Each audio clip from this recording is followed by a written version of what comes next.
willkommen in der John Dewey Abendschule.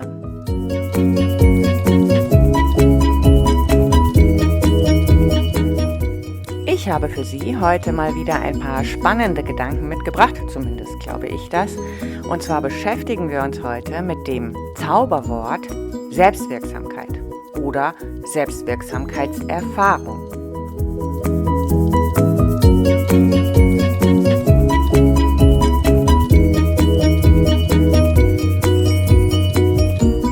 Aber ich will Sie auch gar nicht länger auf die Folter spannen. Wir legen jetzt los.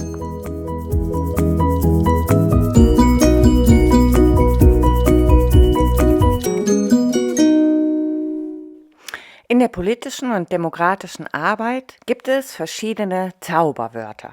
Zauberwörter sind Wörter, die alle verwenden, aber wenn man genauer nachfragt, sind diese Wörter oft gar nicht so klar, wie man meint. Mündigkeit ist ein solches Wort. Es steht vollkommen unbestritten im Zentrum der Debatte um Bildungsziele. Alle wissen, was gemeint ist. Scheinbar. Denn wenn man fragt, dann können viele nicht erklären, was Mündigkeit überhaupt ist und wie sie zustande kommt. Muss man, um mündig zu sein, beispielsweise sehr viel wissen?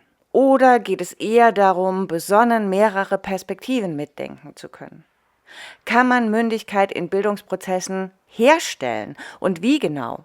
Müssen wir uns Menschen im Rahmen politischer und demokratischer Bildung nicht eigentlich immer als mündige Subjekte vorstellen? Sonst nehmen wir sie doch gar nicht ernst. Fragen über Fragen. Wir haben deshalb zu dieser Frage in der Abendschule ein eigenes Stück gemacht. Es heißt, What the fuck ist Mündigkeit? Da gehen wir dem Zusammenhang im Detail nach. Heute wollen wir uns mit einem anderen Zauberwort beschäftigen und das ist das Wort Selbstwirksamkeit oder noch besser Selbstwirksamkeitserfahrung. Auch dieses Wort wird gerne benutzt, weil es so plausibel ist. In einer Demokratie geht es schließlich um Beteiligung. Und damit sich alle beteiligen und nicht passiv zu Hause hängen, brauchen die Menschen Selbstwirksamkeitserfahrung. Sie müssen überzeugt davon sein, dass ihr Engagement einen Unterschied macht. So zumindest ist es in vielen Zusammenhängen zu hören. Und das ist auch unbestreitbar der Fall. Die Frage ist, wie sich Selbstwirksamkeit fördern lässt und ob politische Bildung hier eine bedeutende Rolle spielt. Wir wollen dieser Spur heute ein bisschen nachgehen und schauen, was es mit dieser zauberhaften Selbstwirksamkeitserfahrung auf sich hat. Sind diese Erfahrungen wirklich so wichtig? Wo kommen sie her? Und wie lassen sie sich stimulieren? Ja, wir wagen sogar die ketzerische Frage, ob Selbstwirksamkeitserfahrung wirklich immer so gut ist. Okay, wo fangen wir an? Zunächst vielleicht erstmal, woher kommt das Wort Selbstwirksamkeitserfahrung? Das ist schließlich ein langes Wort mit vielen Buchstaben. Wer hat sich das ausgedacht? Der Begriff Selbstwirksamkeitserfahrung oder noch präziser das Selbstwirksamkeitskonzept entwickelt sich auf der Grundlage der kognitiven Verhaltenstheorie, die wir als Behaviorismus bezeichnen. Sie erinnern sich, Pawlow und der Hund. Da ging es lange um sehr einfache Reizreaktionsmodelle. Pawlows Hund bekommt Essen nach einer Glocke und speichelt deshalb in der Folge immer schon, wenn die Glocke klingt. Das ist ein sehr, sehr einfaches Modell, das bestimmte Verhaltensmuster erklären kann. Ehrlich gesagt wird es im Bereich von Lernen und Bildung heute aber nicht mehr so häufig verwendet. Aber so sah das damals in meinem Biologiebuch aus. Auch Albert Bandura war dieses Modell zu einfach. Und deshalb setzte er sich in den frühen 1970er Jahren für eine Erweiterung des Konzepts ein. Nach seiner Ansicht lässt sich das Verhalten von Menschen und nebenbei auch von Tieren nicht allein durch ein nacktes Reizreaktionsmodell erklären. Ob und in welcher Weise sich Menschen oder auch Tiere verhalten, hängt nach Banduras Ansicht ganz entscheidend mit davon ab, welche Erwartungen mit diesem Verhalten verbunden sind. Und genau hier bringt Bandura die Selbstwirksamkeitserwartung ins Spiel. Wir übersetzen das mal in einen politischen und damit für uns relevanten Bereich. Nehmen wir an, die Steuern werden erhöht. Das wäre der Reiz. Und die Reaktion wäre, die Menschen gehen auf die Straße und demonstrieren mit Slogans wie mehr Netto vom Brutto gegen die Steuererhöhung. Das ist zwar vorstellbar, aber es ist doch gleichzeitig auch klar, dass das Ganze ein bisschen komplizierter sein könnte. Vielleicht hängt das Zustandekommen dieser Reaktion auch davon ab, ob die Menschen die Erwartung haben, dass die Demonstrationen groß werden und sie nicht allein mit ihrem Schild auf der Straße stehen. Und dass die Regierung grundsätzlich geneigt ist, Forderungen aus Demonstrationen wahrzunehmen und zu berücksichtigen und man nicht auf der Straße von der Polizei niedergeknüppelt wird oder sowas. In unserem Beispiel wäre die Selbstwirksamkeitserwartung also, dass durch die Teilnahme an einer Demonstration die Steuererhöhung vielleicht doch noch abgewendet werden kann. In dieser Abbildung lässt sich erkennen, wie Bandura zwei bestimmte Sorten von Erwartungen in das Reizreaktionsmodell von Pavlov einbaut. Das ist zum ersten die Effizienzerwartung. Sie bezieht sich auf die Einschätzung der eigenen Fähigkeiten, eine Sache bewältigen zu können und überhaupt zu ihr in der Lage zu sein. Und dazu kommt die Ergebniserwartung. Die Ergebniserwartungen sind Erwartungen im Hinblick auf die wahrscheinlichen Konsequenzen, die mit diesem Verhalten verknüpft sind, im Guten wie im Schlechten. Sowohl die Effizienz als auch die Ergebniserwartungen in dieses Modell einzubauen bedeutet, dass wir davon ausgehen, dass eine handelnde Person vor der eigentlichen Realisierung ihres Verhaltens ziemlich rationale Einschätzungen über ihre eigenen Fähigkeiten vornimmt und Erwartungen im Sinne einer subjektiven Prognose bildet. Über Interessen, Emotionen und Bedeutung ist hier nichts gesagt. Trotzdem ist dieses Modell total plausibel und entsprechend ist es auch sehr erfolgreich. Seit den späten 1970er Jahren ist das Selbstwirksamkeitserwartungsmodell damit in der Welt. Es wird wahrgenommen und seine Fähigkeit für die Erklärung menschlichen Verhaltens ist durch eine hohe Zahl empirischer Studien auch eindrucksvoll belegt. Auch dafür will ich Ihnen ein Beispiel geben. Im Hinblick auf die Großdemonstrationen, die zum Ende der DDR durch die Bürgerrechtsbewegung zustande gekommen sind und von denen wir wissen, dass sie maßgeblich zum Systemwechsel beigetragen haben, ist medienwissenschaftlich gut belegt, dass die DemonstrationsteilnehmerInnen über die Rezeption von westlichen Nachrichten eine Idee von der Größe und Wahrnehmung ihrer Handlungen bekommen haben. Und dass ihre Motivation, die Risiken dieser Demonstrationen weiter einzugehen, davon erheblich gefördert wurden. Ähnliches lässt sich auch im Hinblick auf die Dresdner Pegida-Bewegung nachweisen, die ganz erheblich von der Breite der globalen medialen Berichterstattung profitiert hat. Das Letztere wirft vielleicht einen kleinen Schatten auf die oft sehr einseitig positive Darstellung des Selbstwirksamkeitskonzepts, denn über die Selbstwirksamkeitserfahrung der extremen Rechten in Sachsen freuen wir uns ja nicht. Nichtsdestotrotz macht der Zusammenhang sichtbar, dass es so etwas wie Selbstwirksamkeitserfahrungen gibt und dass diese wirkungsvoll sind. Und mehr als das. Auch umgekehrt lässt sich empirisch deutlich nachweisen, dass Menschen, die beispielsweise nicht an Wahlen teilnehmen oder, noch etwas hochschwelliger, kein Interesse haben, politische Ämter zu übernehmen, ihre Zurückhaltung häufig damit begründen, dass sie nicht glauben, dass ihre Stimme im Falle der Wahl und ihr Engagement im Hinblick auf politische Ämter geeignet ist, einen Unterschied zu machen. Hier sehen wir also auch die politische Selbstwirksamkeit nur eben als Mangel und in der Konsequenz in fehlender politischer Aktivität. Wir können als Zwischenfazit an dieser Stelle also festhalten: Erwartungen im Hinblick auf Ergebnis und persönliches Zutrauen spielen auch im Feld politischen Verhaltens durchaus eine Rolle. Wir können das politische Selbstwirksamkeitserfahrung nennen. Die spannende Frage bleibt allerdings, wie diese zustande kommt. Und in welchem Umfang das Selbstwirksamkeitserfahrungskonstrukt und das sozialkognitive Modell, aus dem es hervorgegangen ist, geeignet ist, innerhalb von Bildungsprozessen intentional und pädagogisch genutzt zu werden, um in letzter Konsequenz auf eine Aktivierung von Bürgerinnen hinzuwirken. Die Frage ist also, lassen sich Selbstwirksamkeitserfahrungen gezielt inszenieren oder kultivieren und stehen dann anschließend als dauerhafte oder zumindest übertragbare Erfahrungen zur Verfügung.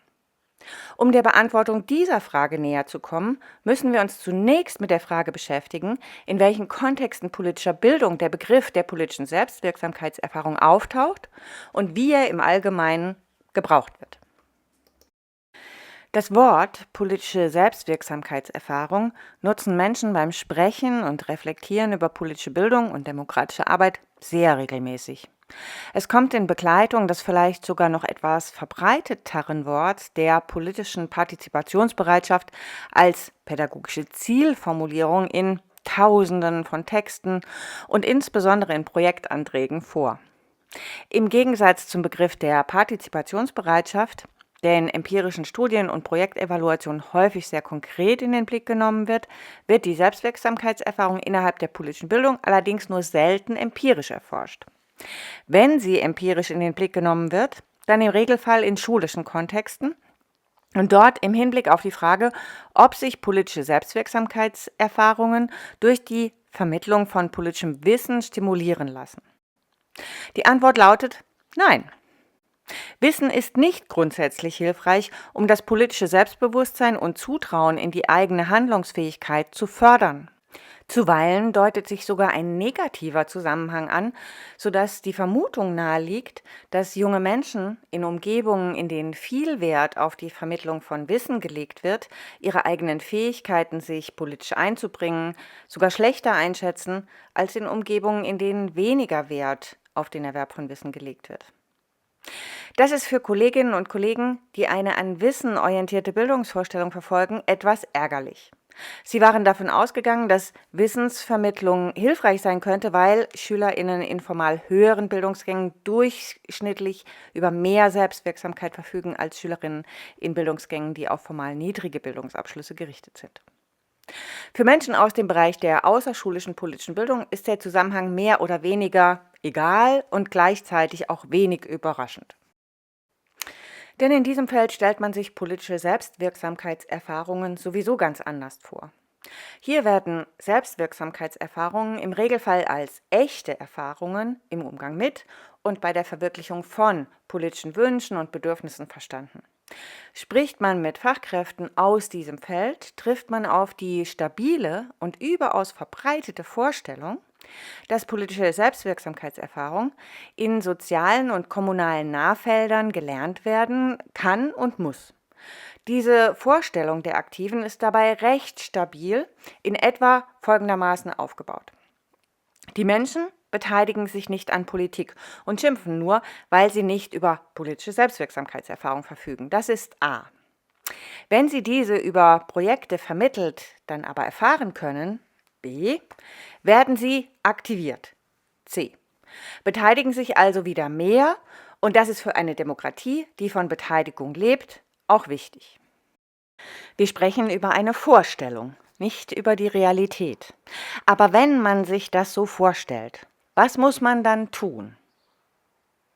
Na, man muss Projekte entwickeln, in denen Menschen die Erfahrung machen, dass sie etwas bewirken können, am besten im Kleinen, damit der Erfolg des Projekts auch sichergestellt werden kann.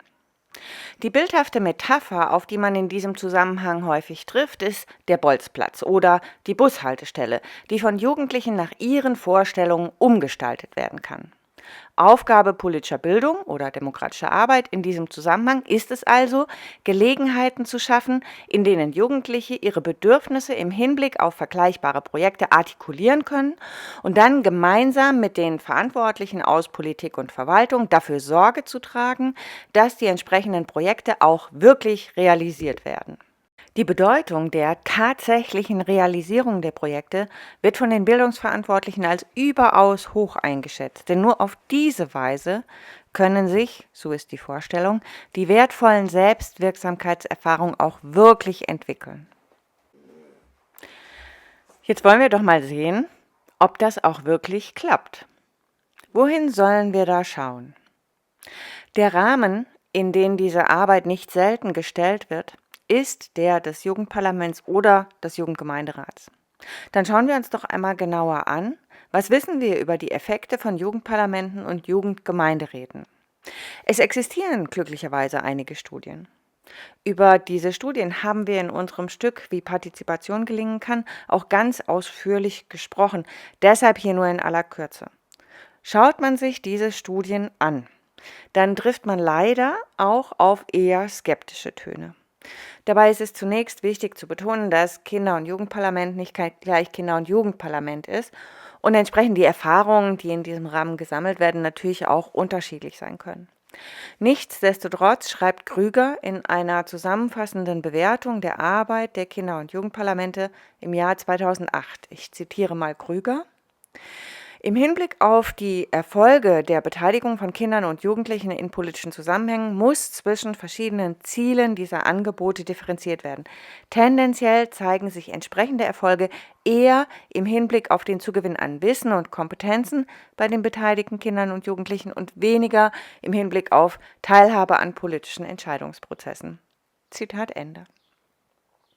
Das ist jetzt interessant und auch ein bisschen ärgerlich, muss ich sagen. Denn gerade haben wir erfahren, dass ein Zugewinn an Wissen keinen positiven Effekt auf die zukünftige Partizipationsbereitschaft liefert. Wie kann es sein, dass Projekte, die dezidiert eigentlich auf Beteiligung und Selbstwirksamkeitserfahrung gerichtet sind, am Ende nur einen Zugewinn an Wissen ermöglichen? Sind Kinder- und Jugendparlamente etwa gar nicht auf die Vermittlung von Teilhabe und Mitbestimmung von jungen Menschen am Gemeinwesen ausgerichtet? Die kurze Antwort lautet ja. Bei vielen Kinder- und Jugendparlamenten handelt es sich eher um so etwas wie Planspiele, in denen parlamentarische Abläufe simuliert und geübt werden können.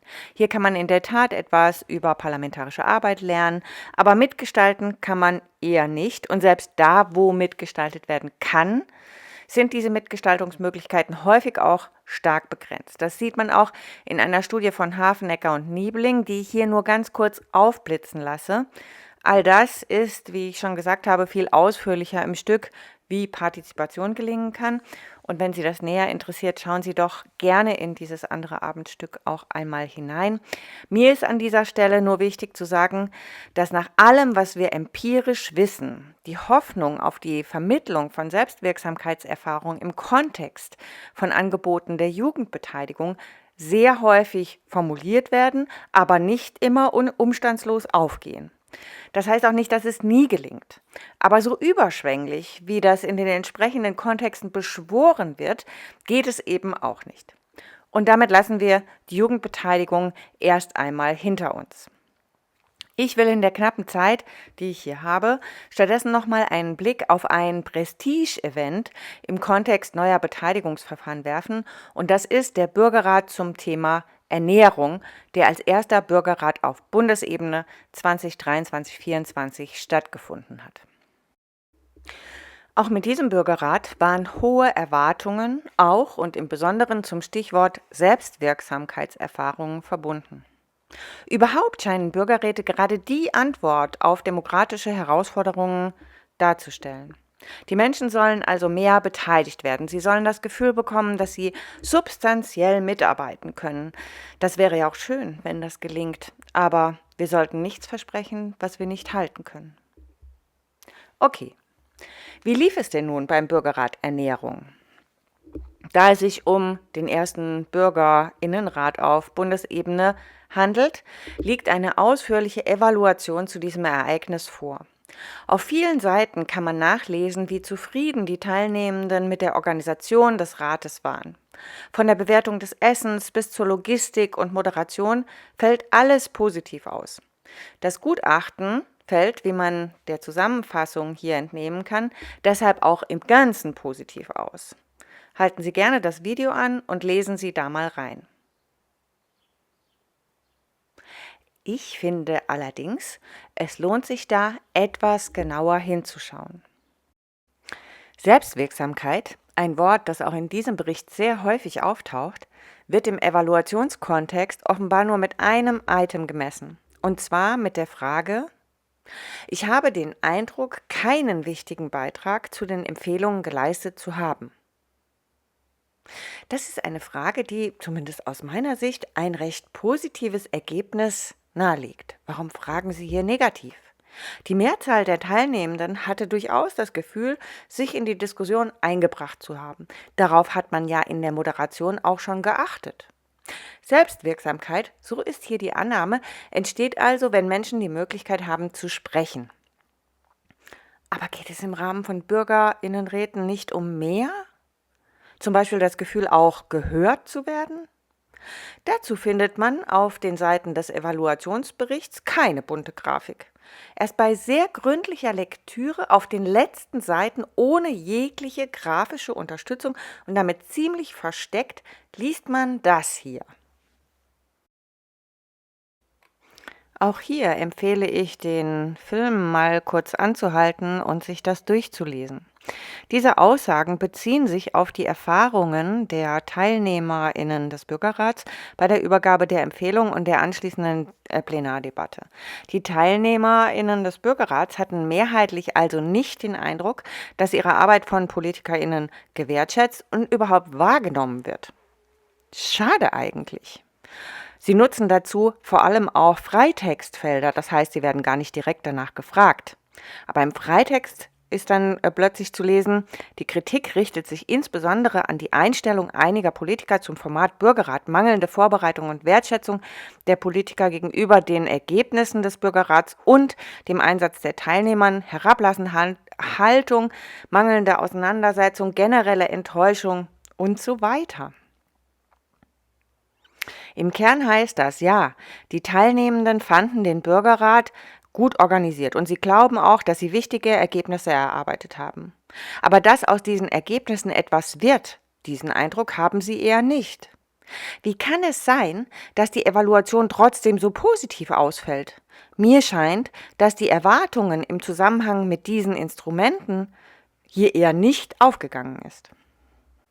Auf skeptische Einwendungen wie diese enthält man nicht selten die Entgegnung, dass in Beteiligungsverfahren nicht zwangsläufig Ergebniszufriedenheit entsteht, sondern Prozesszufriedenheit. Im Kontext von Stadt- und Regionalplanung, in denen direkt Betroffene beteiligt werden, mag diese Aussage ihre Richtigkeit haben. Im Kontext großer Beteiligungsprozesse wie Bürgerinnenräte auf Bundesebene, aber auch in regionalen oder kommunalen Jugendparlamenten, die thematisch ja offen sind, scheint mir das eine ganz merkwürdige Aussage zu sein. Was heißt denn Prozesszufriedenheit? Das Essen, die Logistik, die Moderation war gut? Huch, das sind ja genau die Parameter, auf die die Evaluation sich auch gestützt hat. Sie hören aus meiner Stimme etwas Zynismus heraus. Das ist vielleicht unangebracht, aber mich irritiert das. Darum kann es in dem Zusammenhang doch bestenfalls als Voraussetzung gehen. Okay.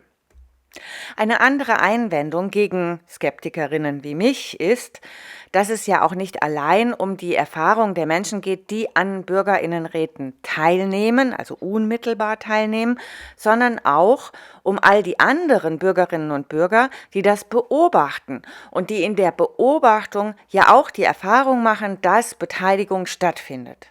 Dass Kanäle zwischen der Bevölkerung und den gewählten Vertreterinnen existieren und genutzt werden.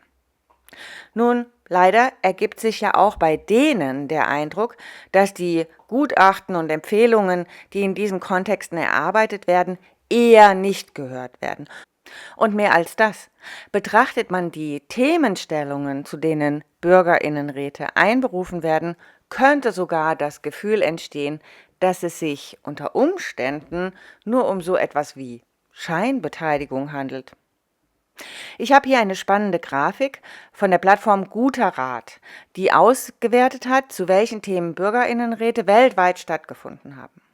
Dazu muss man sagen, dass es in anderen Ländern nicht selten eine sehr viel eingespieltere Praxis der Bürgerinnenräte gibt als bei uns. Ich finde diese Grafik und die dargestellten Themen jetzt wirklich sehr spannend. Schauen Sie mal genau rein. Aber wir bleiben vielleicht lieber erstmal bei unserem ersten Rat auf Bundesebene.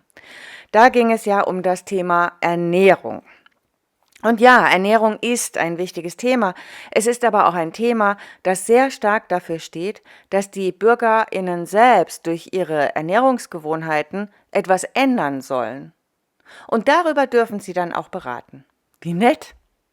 Entschuldigen Sie, hier ist schon wieder mein Zynismus. Der Lernprozess, der sich gesellschaftlich hier beschreiben lässt, ist deshalb möglicherweise wirklich ein eher ambivalenter. Die Menschen lernen, dass Bürgerinnenräte nur dann einberufen werden, wenn es um die Disziplinierung ihrer Gewohnheiten geht. Okay, das ist sehr bösartig. Und so wie ich das hier vorgetragen habe, ist das auch noch kein Befund, sondern eher so etwas wie eine Hypothese. Spannend an dieser Hypothese ist allerdings, dass sie sich mit Befunden deckt, die wir aus schulischen Beteiligungsprozessen haben. Auch hier würde ich für eine ausführlichere Darstellung auf das Stück Wie Partizipation gelingen kann verweisen. Aber ganz kurz zeige ich es Ihnen doch. Die Schülerinnen und Schüler haben, das ist eine Studie von Helsper und Bonsack, wenn sie gefragt werden, wie sie die Möglichkeiten der Schülerinnenbeteiligung in der Schule sehen, folgende Muster präsentiert. Es gibt so etwas wie verordnete Autonomie, simulierte Partizipation, disziplinierende Beteiligung, das finde ich hier besonders spannend, das heißt Beteiligung, die Selbstgestaltung zulässt, um Regeln und Ordnung besser zu etablieren, aber auch instrumentelle Formen von Beteiligung und kontrollförmige Autonomie als Muster ihrer Wahrnehmung präsentiert. Schauen Sie sich das ruhig in Ruhe an. Aus meiner Sicht besteht die Gefahr, dass sich hier gleich mehrere Wahrnehmungsmuster übertragen lassen. Okay, aber wohin führt uns das? Warum bin ich so ungnädig mit den doch an sich ehrenwerten Versuchen, mehr Beteiligungsmöglichkeiten auch quer zu etablierten Formen repräsentativer Demokratie zu etablieren? Warum mäkle ich eigentlich an allem rum?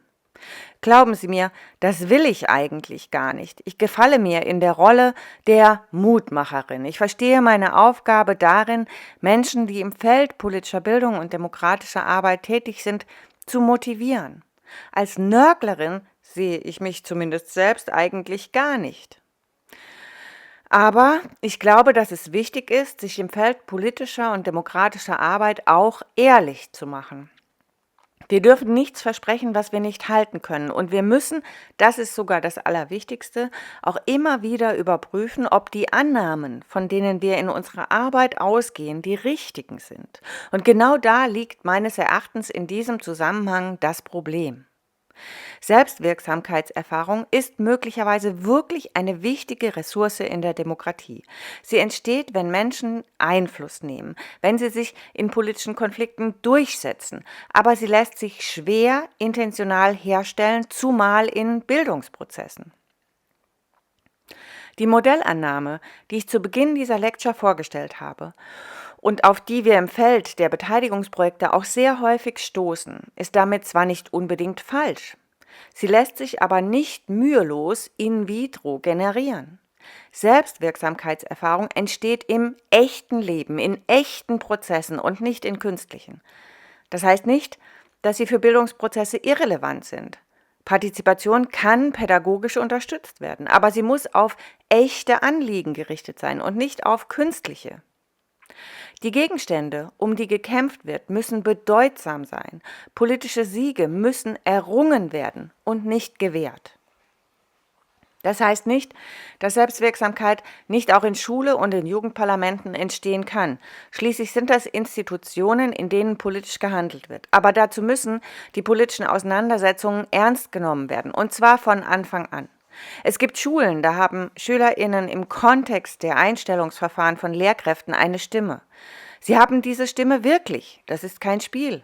Es geht um echte Einstellungen von echten Menschen und nicht um Gedankenspiele und auch nicht um die Farbe von Bushaltestellen.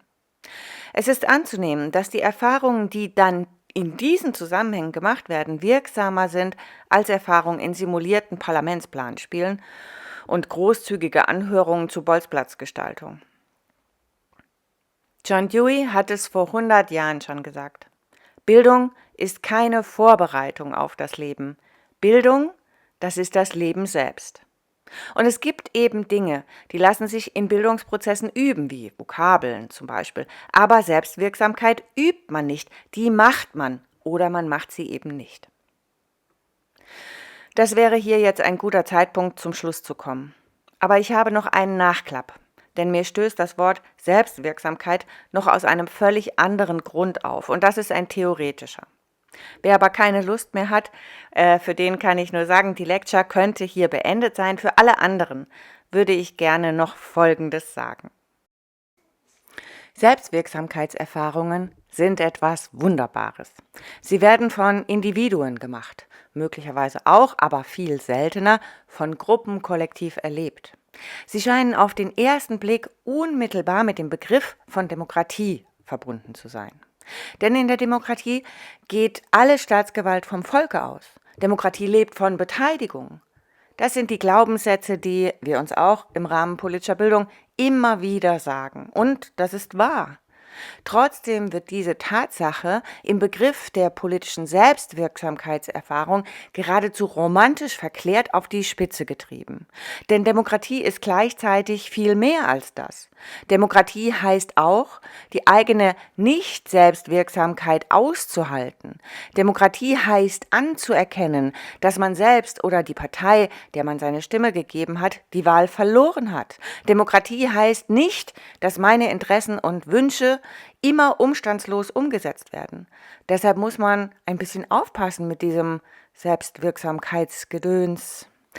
Denn wenn wir so tun, als wäre politische Selbstwirksamkeit der zentrale Faktor, um demokratische Frustration auszuräumen oder zu bearbeiten, und daneben nicht auch auf so etwas wie Frustrationstoleranz in der Demokratie hinweisen, vermitteln wir ein falsches Bild.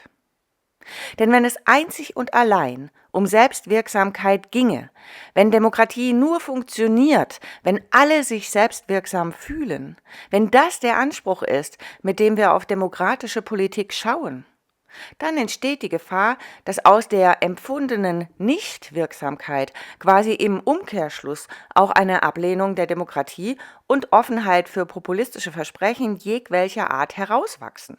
Demokratie ist kein Pizzaservice, wie mein Kollege Hans Vorländer einmal recht schlicht gesagt hat. Sie liefert keine Bestellungen aus. Zuweilen erscheint mir der Begriff Selbstwirksamkeit geradezu ein neoliberales Konzept zu sein, das auf die Befreiung der Subjekte zielt und das völlig aus dem Blick verliert, dass es in der Demokratie um die schwierige Aufgabe geht, im Feld von widerstreitenden Interessen und Möglichkeiten das Beste zu tun. Und Sie können jetzt einwenden, genau darum geht es doch, denn in Beteiligungsverfahren wird ja deliberiert und um Lösungen gerungen. Das stimmt. Ich argumentiere hier auch nicht gegen Deliberationsprozesse, auch nicht gegen Beteiligung, schon gar nicht auf kommunaler oder regionaler Ebene. Der Begriff der politischen Selbstwirksamkeit Erfahrung sogar, als pädagogische Zielformulierung, setzt aber diejenigen gehörig unter Druck, die sich um die entsprechenden Prozesse kümmern sollen. Ihre Aufgabe ist es dann, den Einzelnen das Gefühl zu vermitteln, dass sie mit ihren individuellen Bedürfnissen und Einstellungen zum Zuge gekommen sind. Sie können sich ja mal auf das Gedankenspiel einlassen, wie Sie einen Prozess gestalten würden, der auf die Stärkung demokratischer Frustrationstoleranz gerichtet ist. Na? Das würde ganz schön anders aussehen als ein Prozess, in dem es um die Vermittlung von Selbstwirksamkeit geht. Aber Frustrationstoleranz klingt natürlich nicht so sexy. Bevor ich Sie mit diesem Gedanken alleine lasse, werfen wir ein allerletztes Mal einen Blick auf die Vorstellung, die wir im Feld der BeteiligungsunternehmerInnen oft gefunden haben. Sie kennen das jetzt schon zu Genüge.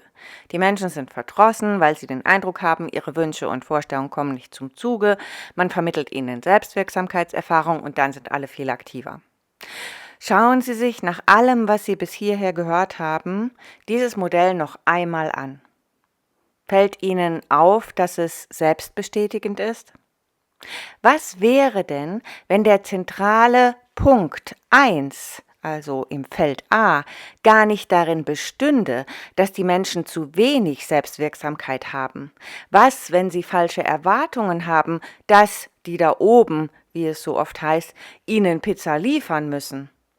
Was wäre dann das richtige pädagogische Angebot? So. Und damit lasse ich Sie jetzt wirklich alleine. Ich glaube nämlich, das ist eine harte Nuss. Okay, das ist ein Abendschulstück mit dem Charakter eines Debattenbeitrags. Mir ist bewusst, ich argumentiere hier gegen den Mainstream und deshalb ist das ein oder andere hier auch ein bisschen zugespitzt.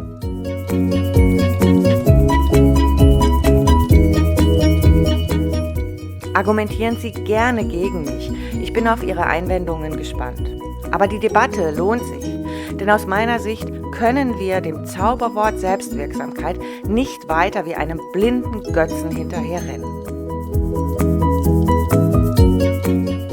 So, und jetzt Feuer frei. Nichts würde mich mehr freuen, als zu einer lebhaften Debatte zu diesem Begriff beigetragen zu haben. Vielen Dank.